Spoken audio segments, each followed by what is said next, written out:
बार फिर से उपस्थित हूं आप सबके सामने शनिवार के कार्यक्रम में विश्लेषण जन्म कुंडली का। इस कार्यक्रम के अंतर्गत अभी इस सप्ताह वाली कुंडली बाकी है और ये कुंडली 2 हिस्सों में प्रसारित होती है। सुबह मैंने इस कुंडली का लग्न विशेष बनाया था, अभी आपके सामने नवांश और दशमांश के साथ उपस्थित हूं। पर इस कुंडली पे आने से पहले आपको बताऊं 2 बात। नकुल पाराशर शॉर्ट्स के नाम से जो मैंने नया चैनल बनाया है उसे जाकर के अवश्य सब्सक्राइब कर लीजिए। और दूसरा, मेरा एप्लीकेशन जो है ज्योतिष ही लक्ष्य के नाम से, उसे भी आप अवश्य अपने मोबाइल में डाउनलोड कर लीजिए। और तीसरी बात जो दूसरे के बाद है कि कल है रविवार और शनिवार के कार्यक्रम में या कभी भी हफ्ते भर में आप कभी भी आपके दिमाग में जो आपकी कुंडली से सवाल हो या फिर धर्मशास्त्र से सवाल हो, पूजा पाठ से संबंधित कोई भी सवाल हो, किसी भी क्षेत्र से कोई भी सवाल हो, अवश्य ही कार्यक्रम के कमेंट में लिख दीजिए। और रविवार के शाम का कार्यक्रम अवश्य देख लीजिए। आइए अब आपको मैं लेके आता हूं मनुस्मृति की बात पे। स्मृतिकार भगवान मनु ने अपने ग्रंथ मनुस्मृति में लिखा है, प्राणियों में बुद्धिजीवी सबसे श्रेष्ठ होता है। पशु पक्षी भी जो जंगम प्राणी हैं वो घाम लगने पे, धूप लगने पे, वहां घाम लिखा है इस वजह से मैंने घाम लिखा, बघाम कहा है। घाम लगने पे छांव में जाकर के बैठ जाते हैं क्योंकि उनकी बुद्धि जागृत होती है। पर मनुष्य उससे भी ज्यादा बुद्धिमान होता है जो और भी ज्यादा सुविधाएं इकट्ठा करने में विश्वास कर लेता है। इसका अर्थ यह होता है कि भगवान ने संपूर्ण जातियों में मनुष्य जाति को सर्वश्रेष्ठ बनाया है क्योंकि उसके पास बुद्धि का बल है। उसी बुद्धि के बल पे वो संपूर्ण प्राणियों पर राज करता है। क्लियर है? अब आइए आपको कुंडली पे लेके आता हूं। यह कुंडली कर्क लग्न की थी। लग्न के अधिपति बैठे थे अष्टम भाव में। इस कारण से कई बार व्यक्ति के जीवन में थोड़े बहुत परेशानियों का माहौल देखने को बन जाता है। यहां पे चंद्रमा जो है वो कुंभ के बैठे थे जिसके ऊपर 7.5 का प्रभाव है और यहां वो चंद्रमा एक स्वग्रही ग्रह के साथ उच्च के होकर के बैठे हैं। यह सबसे अच्छी बात होगी। मतलब यहां का लग्नेश नवांश कुंडली में उच्च का हो रहा है या उच्च के नवांश में जा रहा है। और जन्म कुंडली में गुरु राहु के संग है। पत्नी जो मिले वो कम से कम आशावादी प्रवृत्ति की मिले, वो निंदनीय कृत्यों वाली ना हो, बहुत ज्यादा प्रैक्टिकल ना हो, बड़ों का आदर करने वाली हो और धर्मशास्त्रों में विश्वास करने वाली हो, दान दे करके किसी को बताने वाली ना हो। ऐसा नहीं है कि दान दे दिया, कुछ भी किसी की मदद, किसी की सहायता कर दी, मददगार बन गए तो पूरा ढिढोरा पीट दिया। ऐसा नहीं होना चाहिए। उसके अपने दर्शन होने चाहिए क्योंकि इस कुंडली के लिए गुरु जो हैं वो सप्तम और चतुर्थ के अधिपति हैं। यहां शनि राहु केतु का प्रभाव है।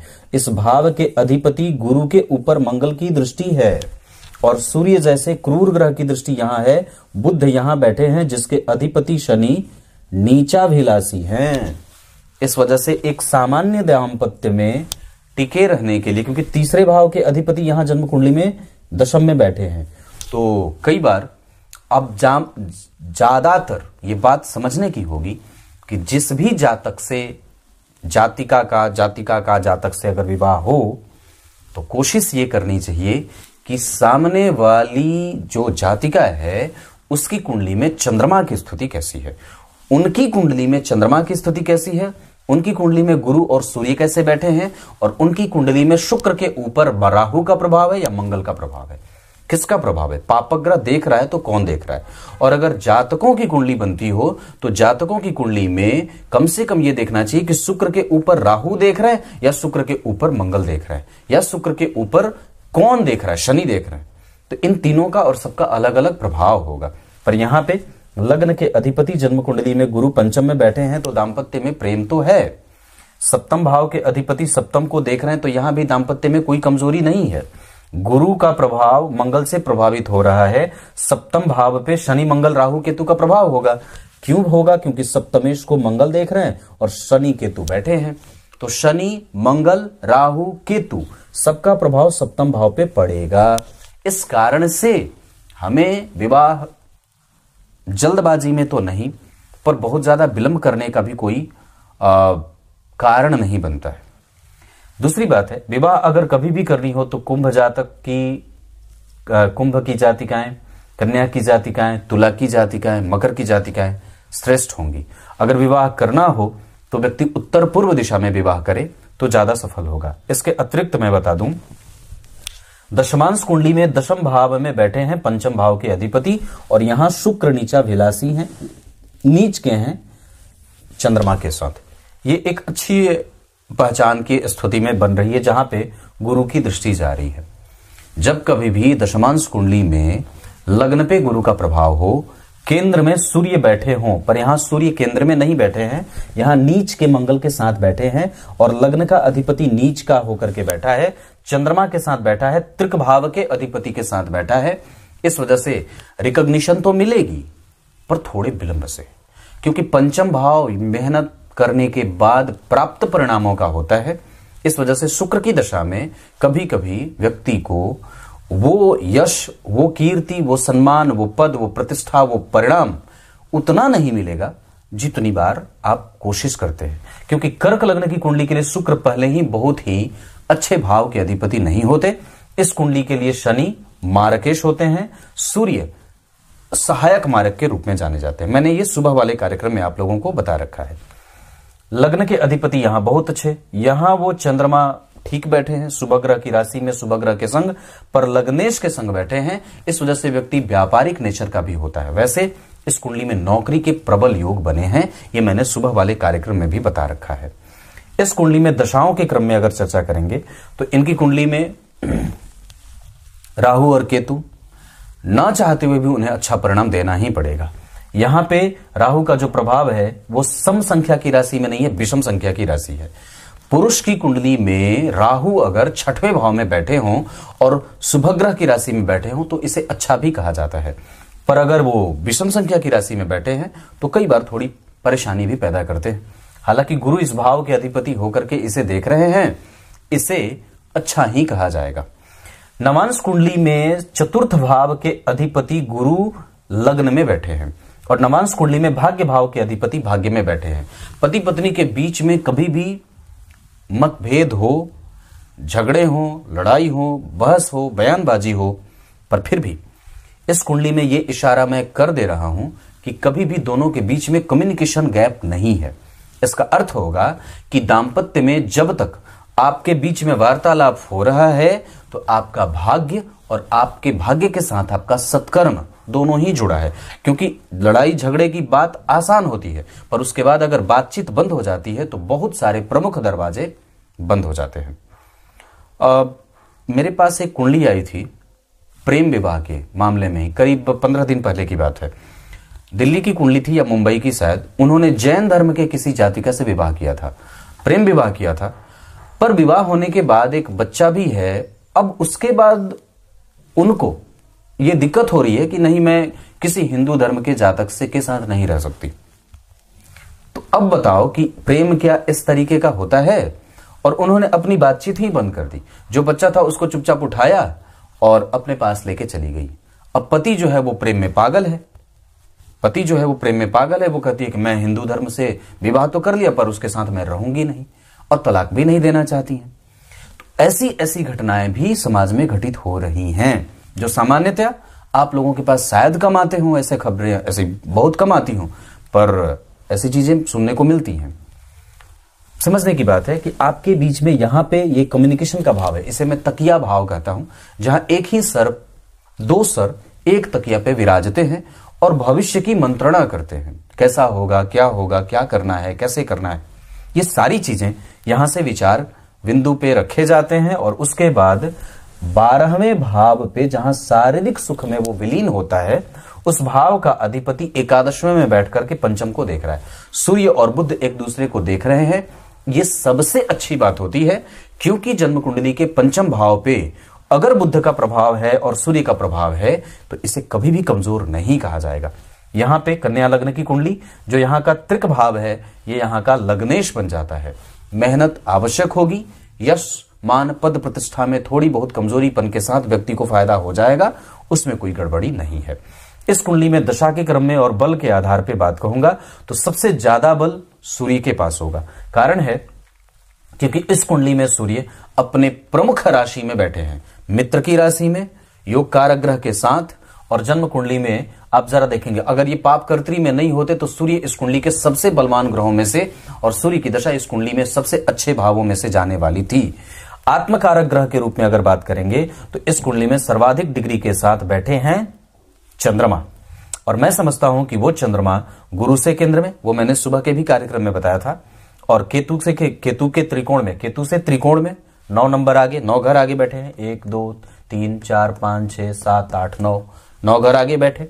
केतु का प्रभाव चंद्रमा पे, गुरु का प्रभाव चंद्रमा पे। इस भाव के अधिपति, अष्टम के अधिपति, सप्तम के अधिपति होकर के लग्न को देख रहे हैं। नवांश कुंडली में वो शनि यहीं बैठे हैं, लग्न कुंडली में भी यहीं बैठे हैं, दशमांश कुंडली में भी यहीं बैठे हैं। इस वजह से व्यक्ति कई सारा क्षेत्र शनि से संबंधित भी जा सकता है। हालांकि इस कुंडली में सर्वाधिक बलवान ग्रहों में से, चूंकि शनि का प्रभाव मैं जो देख रहा हूं, ग्रह की डिग्री और ग्रह का भाव जो मुझे दिखा रहा है, उसके आधार पर षडबल में सबसे ज्यादा बलवान ग्रहों में से शनि ही आएंगे। विंशोपक बलों में सबसे ज्यादा बल सूर्य को ही मिलेगा। वैसे शनि, राहु और केतु को विंशोपक बलों में बल थोड़ा कम मिल रहा है, पर वैसे सूर्य के पास बल ज्यादा है।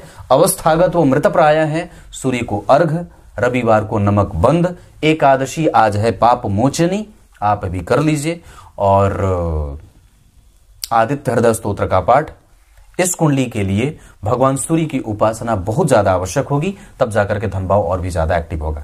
भाग्य वगैरह आपकी कुंडली में ठीक है। 24वें वर्ष से बहुत पहले ही व्यक्ति को भाग्योदय का लाभ मिलता है। गुरु भाग्य के अधिपति हैं, द्वितीय में बैठे हैं। 24वें से 26वें 28वें वर्ष तक व्यक्ति बहुत ही ज्यादा उत्तर वृद्धि को प्राप्त कर जाता है। कमजोरी कौन सी दशा में रहेगी? चंद्रमा में बुध, चंद्रमा में शनि, बुध में शनि, बुध में गुरु, बुध में सूर्य, शनि में सूर्य, शनि में राहु, ये सब जो दशाएं होंगी ये कमजोरी वाली होंगी। इसके अतिरिक्त आपकी कुंडली में जब कभी भी मैं देख रहा हूं तो वहां पे गुरु में केतु, शनि में मंगल, शनि में गुरु और शनि मंगल तो है, बता ही दिया। आगे अभी आपकी कुंडली में केतु की दशा है, जो कम पैसों पर भी नौकरी करने के लिए अगर मजबूर करेंगे तो कर लीजिएगा। वैसे आपकी कुंडली में जो तीसरा भाव है वो थोड़ा परेशान कर रहा है, लेकिन नवम भाव पे उनकी उच्च की दृष्टि आपको भाग्यशाली तो बना ही दे रही है। इस वजह से व्यक्ति के पास धर्म का बल रहता है। गुरु का प्रभाव जन्म कुंडली में 6वें भाव पे ठीक होगा। गुरु का प्रभाव यहां पे सामान्य होगा, गुरु की दृष्टि यहां पे बहुत ज्यादा। जब कभी भी कर्म क्षेत्र में कोई दिक्कत होगी, गुरु की मदद से। और मंगल का प्रभाव आपकी कुंडली में कई बार शिक्षकीय गुण, कन्विंसिंग कैपेसिटी बड़ी ही मजबूत और अच्छी हो जाती है। अब आपको मैं लेके आता हूं इनकी कुंडली के सबसे मजबूत चैप्टर पे, जहां संपूर्ण देख लिया जाता है। वैसे मैं एक बात बता दूं, इस कुंडली में कभी कभी भाग्य का बल मुझे कमजोर दिखेगा, यहां पे नहीं। राहु से ये भाव केंद्र में, राहु की दृष्टि इस पे। और दूसरा, भाग्य के कारक के ठीक आगे शुक्र नीच के बैठे हैं और उसके ठीक पीछे कोई ग्रह नहीं। गुरु संग खोजते हैं। जब उनके साथ कोई ग्रह बैठ जाता है तो वो और भी बलवान हो जाते हैं। यहां पे गुरु राहु के संपर्क में और यहां पे गुरु अकेले नीच के। इस वजह से इस कुंडली में भाग्य के बल को कमजोर मैं देख रहा हूं। इस कारण से भगवान शिव के मंदिर का दर्शन, उनके मंदिर का धोना, ब्राह्मणों का आदर, माता पिता की सेवा, गुरुजनों का सत्कार और उनकी सेवा, गाय की सेवा, गंगा जल का पान, एकादशी का आरंभ, ये सब आवश्यक होगा। इसके अतिरिक्त आपकी कुंडली में धन तो बढ़िया है, धन में तो कोई दिक्कत नहीं है। आप पराक्रमी भी हैं, यथेष्ट हैं, और सबसे अच्छी बात है कि जो आप चाहते हैं वो आपको मिल जाएगा। लोगों के प्रति आस्था, सबको आदर देना और सबके प्रति सम्मान का भाव आपकी कुंडली में वो हमेशा रहेगा। प्रेम जो समाज से मिलना चाहिए वो भी ठीक है। अनुभव जो आपके पास है वो बहुत काफी है। इसके साथ साथ बल में सूर्य को और भी बल देने की आवश्यकता है। अपने आप को और भी ज्यादा प्रैक्टिकल बनाने की आवश्यकता है। इसके अतिरिक्त इस कुंडली में संतति का सुख निश्चित रूप से है और संतति अनुभवी ज्यादा होगी, सवालिया होगी। भवन भूमि वाहन का सुख आपकी कुंडली में निश्चित रूप से होगा, इसमें कोई गड़बड़ी नहीं है। वो आप शुक्र की दशा में, मंगल की दशा में और शनि की दशा में आराम से ले सकते हैं। इसके अतिरिक्त आपकी कुंडली में मैं बता दूं तो होरा कुंडली में बुध जो हैं वो सूर्य के होरा में जा रहे हैं, बाकी जितने भी ग्रह हैं वो सब चंद्रमा के होरा में हैं। इस वजह से अभी बुध की जो दशा चल रही है इसमें मेहनत करिएगा तो धन बहुत अच्छा आएगा। बस इतनी सी बात है। अब क्या बताऊं, मैं और भी बहुत सारी चीजें बता देता हूं। धन कितने योग बने हैं। लग्न के अधिपति का अष्टम में जाना ठीक नहीं। धन के अधिपति का जन्म कुंडली में चतुर्थ में जाना बहुत अच्छा, पर पापकर्त्री में है, इस वजह से थोड़ी मेहनत। तृतीय भाव के अधिपति बुध पंचम भाव में, संतान उत्पत्ति में दिक्कत ना हो इसका ध्यान रखना चाहिए, वैसे आप बुद्धिमान पक्के तौर पे हैं। चतुर्थ भाव के अधिपति का पीछे जाना, नीच का होना और किसी भी शुभ ग्रह, गुरु पीछे आगे मंगल और जन्म कुंडली में इस भाव से 4 घर आगे राहु, तो चतुर्थ भाव का बल कमजोर करेंगे। पंचम भाव के अधिपति का प्रभाव जन्म कुंडली में केंद्र में है, योग कारक ग्रह है, बहुत अच्छी बात होगी। पंचम भाव को पापकर्त्री, इस वजह से एजुकेशन में कभी कभी बाधाएं भी होंगी, कई बार आपको मेहनत करने के बाद उतना परिणाम नहीं मिलता है, ये इसी के कारण हो रहा है। सूर्य को बल दीजिए और हनुमान चालीसा का पाठ अवश्य किया करिए। छठवें भाव के अधिपति का प्रभाव इस भाव से केंद्र में या त्रिकोण में है, ये अच्छी बात होगी। अपने भाव को देख रहे हैं, यो जो भाव हो स्वामी दृष्टो युतोवा, ये अच्छी बात है। पर इस भाव में बैठ करके राहु भी उन्हें देख रहे हैं, इस वजह से उनका प्रभाव जरूर कम होगा और संशयात्मक होगा। इसके अतिरिक्त अगर हो सके तो किसी को भी धन देने से बचना चाहिए। चतुर्थ के मंगल ठीक नहीं होते, घर में कलह का वातावरण मचाते हैं। सप्तम भाव और अष्टम भाव के अधिपति शनि और चंद्रमा का प्रभाव, चंद्रमा के ऊपर गुरु का प्रभाव, चंद्रमा से ठीक 4 घर पीछे सूर्य और बुध चंद्रमा का बल बढ़ा रहे हैं। ये लग्नेश होकर के अष्टम में बैठे हैं, इस वजह से कई बार व्यक्ति को डीप थॉट में लेके जाते हैं, ये भी एक सामान्य बात है। अष्टम के बाद नवम भाव के अधिपति गुरु धन भाव में, ये बहुत महाभाग्यशाली योग होगा, धनवान योग है। दशम भाव के अधिपति दशम को देख रहे हैं, इससे करियर में माता पिता के साथ और क्लैरिटी होती है, संबंध बहुत अच्छे बीतते हैं। अगर पिता कोई नशा वगैरह ना करते हो तो अच्छी बात है, नहीं तो कोई आश्चर्य वाली बात नहीं होगी। एकादशवें भाव के अधिपति जन्म कुंडली में अपने भाव से 5 घर आगे शुभग्रह होकर के ठीक है, और यहां नीच के बैठे हैं, जो इस कुंडली के लिए परम पापी ग्रह के रूप में जाने जाते हैं। कोशिश करिएगा लालची ना होइएगा। 12वें भाव के अधिपति जन्म कुंडली में पंचम में, हालांकि इस कुंडली के लिए वो बहुत अच्छे नहीं होते, इस वजह से वो आपसे मेहनत ज्यादा करवाएंगे। दशमांश कुंडली में लग्न के अधिपति का पंचम में जाना ठीक नहीं होता। पंचम में जाना ठीक होता है, नीच के होने से उन्हें गड़बड़ी मिलती है।